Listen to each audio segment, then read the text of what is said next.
Okay, so this is Brielle Insler, and I'm talking about the Herstory project, answering some questions for Bria Woods, and I'll do my best.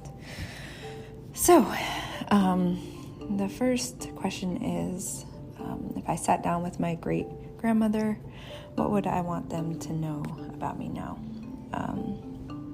So, for the record, I'd love if my grandmother could be there too.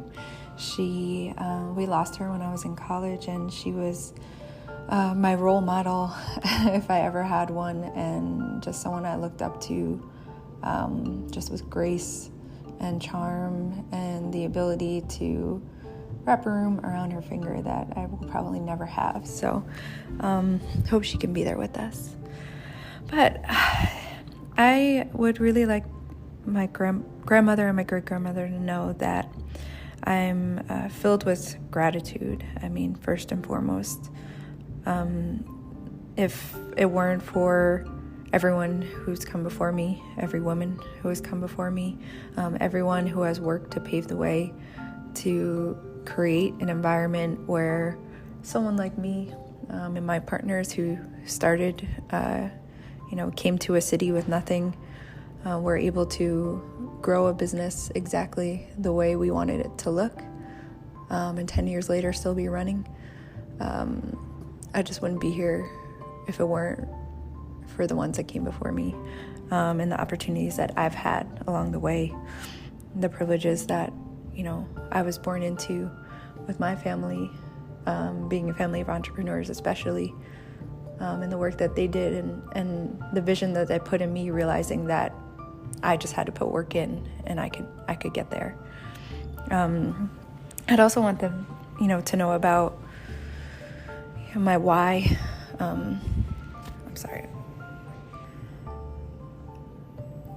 What I'm able to accomplish for me is nothing without why, and who I've become along this journey. And so I'd want them to know that I'm unapologetic in standing in my power, because it's driven by a deep down sense of connection to the souls of the universe and the power that holds us together. I believe in compassion, and I've dedicated my life to lifting up people around me and elevating together.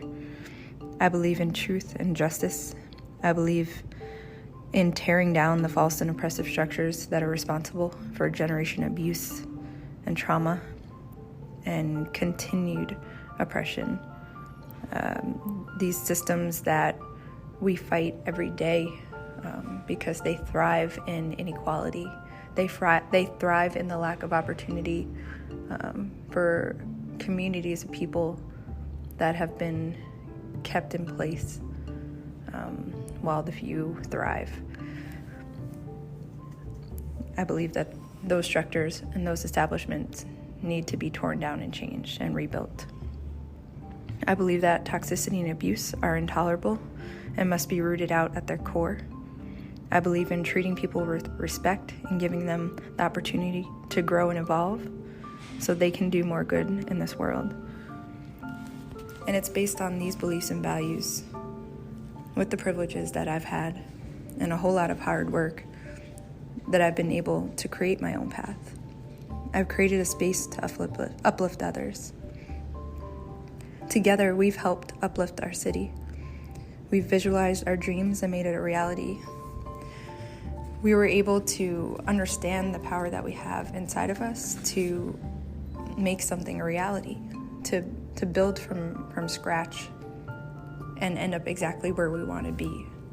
I mean, I was digital director on a presidential campaign for my downtown storefront office.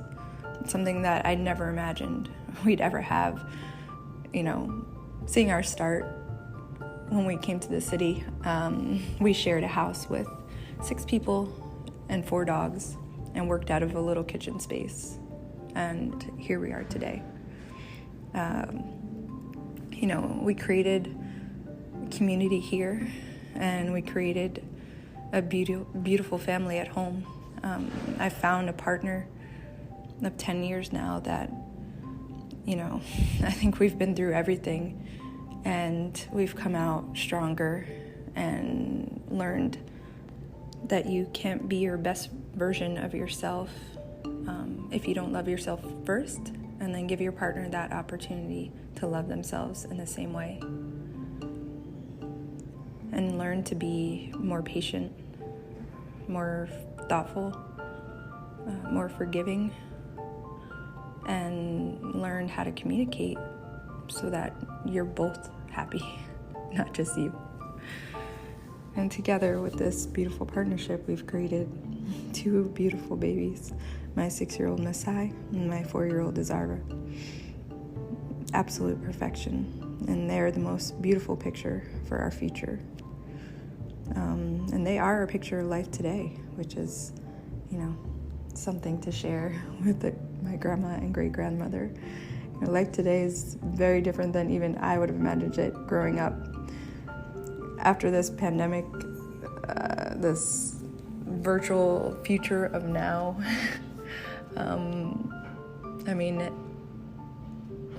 the beautiful thing that we saw this year, with all the craziness, Masai starting his first year of kindergarten, all virtual, on computers, on laptops, on whatever devices we can, interacting with his teacher and his students, classmates at school. I can't imagine what my great-grandmother would have thought seeing something like this. But the other beautiful thing that came out of it was, we're stuck here across the country, not able to visit our family in New Jersey and New York, and somehow we've been able to create this connection from all the way across the country and develop this level of closeness by picking up one of these screens. And Masai, learning to read while learning to build games and FaceTime with his cousin Beta in New Jersey. What an amazing way to grow and learn. And, we really don't know what the future holds. There's no testing done on how a kindergartner learns a full year of remote school. But I'm excited. I think it's, amazing to see how adaptive our future is in these children, and in these ways that we can connect and hopefully become closer with all of this technology. And finally, my great-granddaughter. I would love to imagine this great-granddaughter is my daughter's granddaughter, and my daughter is probably one of the most amazing specimens I've ever known. She is 4 years old, and she is everybody's boss. She is, the smartest, most creative little evil genius. She is both sweet, but will also make sure everybody in the room is doing what she wants to do at all times. And she will be the boss, I think, for the rest of her life. And she has identified a new understanding of feminism for me.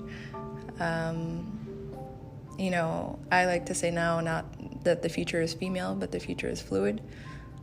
She is very much a girly girl, but I think in seeing how we functioned as a family, how our family has functioned in this business, and how we've operated in the world, along with my mother and my father being the bosses that they are together, has seen this different level of what it means to be a man and what it means to be a woman, that I'm hoping that our future is more geared towards, that leadership looks different than it used to, and that we have the opportunity to keep creating a more inclusive and compassionate system where we have a more diverse board of leadership paving the way.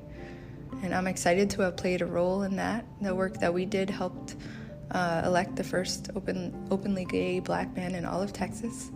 That's something to be proud of for everyone who voted for him, including, I got to vote for him, and everyone involved. And it's, he's a human. He's a very strong and smart and talented human that we got into office, but In the past, that wouldn't have been an option, especially here in San Antonio and on the east side. And, I think the future that I hope my great-granddaughter gets to see is much more fluid and much more diverse, and much less, everybody looking the same in positions of leadership, much more listening, much more bringing people in and lifting them up.